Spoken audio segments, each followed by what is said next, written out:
أنت عارف إن أغلب اختراقات الأكونت والفيزا اللي موجودة دي ما بتحصلش ببرامج معقدة، وطبعًا مش بشاشات سودا ولا أكواد زي اللي بنشوفها في الأفلام. الهاكر بيستخدموا سلاح أخطر وأذكى بكتير اسمه الهندسة الاجتماعية. ببساطة الهاكر مش بيخترق جهازك، هو بيخترق دماغك. هتقول لي استنى يا حودة، يعني إيه بيخترق دماغي؟ أنت كده قلقتني على نفسي. يا عم ما تخافش، خليني أبسطها لك.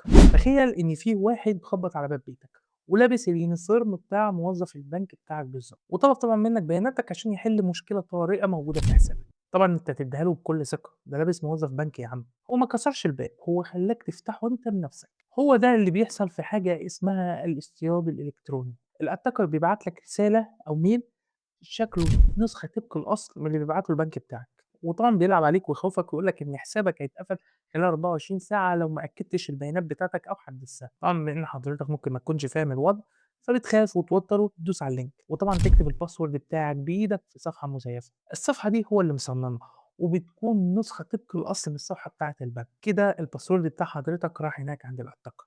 عشان كده دايمًا بنقول إن أعقد نظام security في العالم ما لوش أي لازمة لو أنت سلّمت الattacker مفتاح الباب بإيدك. طبعًا دايمًا راجع اللينك قبل ما تكتب أي حاجة زي دي. المهم لو أنت عاوز محتوى زي ده فأنت لازم تتابعني.